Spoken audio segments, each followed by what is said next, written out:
সাল্লামের কাছে এসে বলতেছেন, ইয়া রাসূলুল্লাহ কদ নাফাকা হানজালা, হুজুর হানজালা তো মুনাফিক হয়ে গেছে। ভয়, নিজের ভয় দিলের ভিতরে।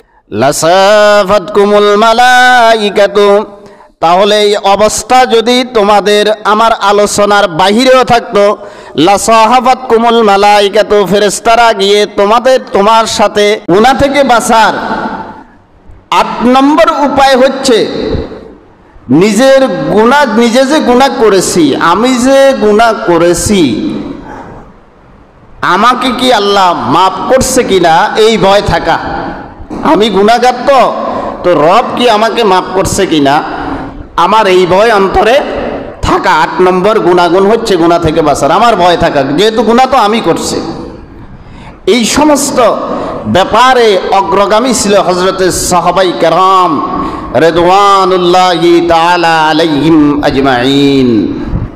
সাহাবায়ে কেরাম দেখেন, হযরতে হানজালা রাদিয়াল্লাহু তাআলা আনহু, আপনারা জানেন হানজালা রাদিয়াল্লাহু তাআলা আনহু নতুন বিবাহ করে লাইলাতুজ জুফার, বাসর রজনী, স্ত্রীর সাথে বাসর রাত্রি যাপন করার পরে গোসলও করতে পারে নাই, তিনি গিয়ে উহুদের ময়দানে শহীদ হয়েছেন। এটা আমাদের সবার জানা। এই হযরতে হানজালা রাদিয়াল্লাহু তাআলা আনহু একদিন রাসূল করিম সাল্লাল্লাহু আলাইহি সাল্লামের কাছে এসে বলতেছেন, ইয়া রাসূলুল্লাহ কদ নাফাকা হানজালা, হুজুর হানজালা তো মুনাফিক হয়ে গেছে। ভয়, নিজের ভয় দিলের ভিতরে ভয়। আর সাধারণত আমাকে, আপনাকে, আমাদেরকে কাউকে যদি মুনাফিক দূর থেকে ডাকা হয়, মুনাফিক দাঁড়াও, তাহলে সেখানে তুল কামাল কাণ্ড শুরু হয়ে যাবে, মারামারি হবে, ভেজাল হয়ে যাবে। তুমি আমাকে কেন মুনাফিক বলেছ? অথচ নিজে গিয়ে রাসূলুল্লাহর দরবারে গিয়ে বলতেছেন, ইয়া রাসূলুল্লাহ কদ নাফাকা হানজালা, হানজালা তো মুনাফিক হয়ে গেছে। তো রাসূল বলেন, কারণ কি? দেখেন, যতক্ষণ পর্যন্ত আপনার কাছে কোরআন ও হাদিসের আলোচনা শুনি, ততক্ষণ পর্যন্ত হৃদয় বিগলিত হয়ে যায়, অন্তরে ভয় চলে আসে যে আর জীবনে গুনাহের দিকে যাব না, আর মদের আড্ডায় যাব না, জুয়ার আড্ডায় যাব না, গাঞ্জার আড্ডায় যাব না, অবাধ মিলামিশার আড্ডায় যাব না। কিন্তু যখন বাড়িতে চলে যায়, তখন ছেলে সন্তান, আত্মীয় স্বজন সবার দিকে মনোযোগ দেওয়ার কারণে তখন আল্লাহর থেকে এবং নবীর থেকে আমার দূরত্ব বেড়ে যায়।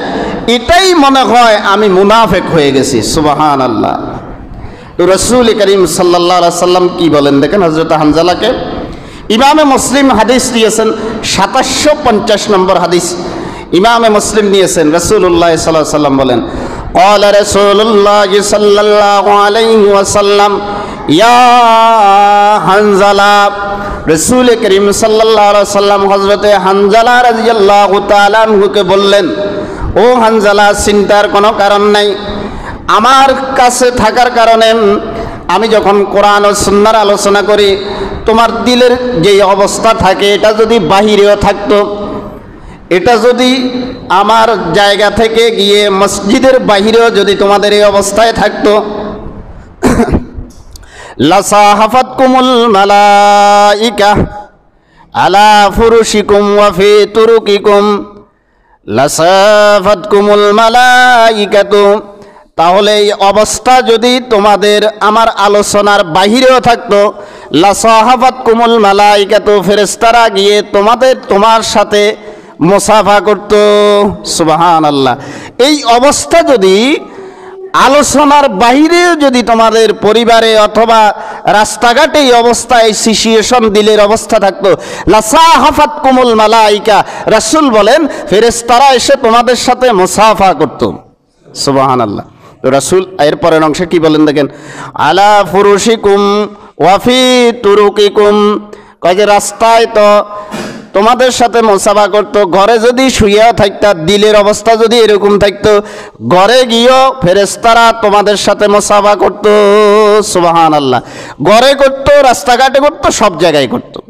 কাজেই হানজালা, এত অস্থির হওয়ার প্রয়োজন নেই, তুমি মুনাফিক হও নাই, যেহেতু মুমিনের এই অবস্থা সব সময় থাকে না, এই অবস্থা তো গুনাহ থেকে বাঁচার 8 নম্বর উপায় হচ্ছে দিলে দিলে কি করা, অতীতে যে গুনাহ হয়েছে এই গুনার জন্য ভয় করা, পেরেশান হওয়া, পেরেশানির ভিতরে থাকা, নিজেকে আমাকে কি আল্লাহ মাফ করছে কিনা এই ভয় অন্তরে থাকা, এই ভয় অন্তরে থাকা। কয় নম্বর গেল?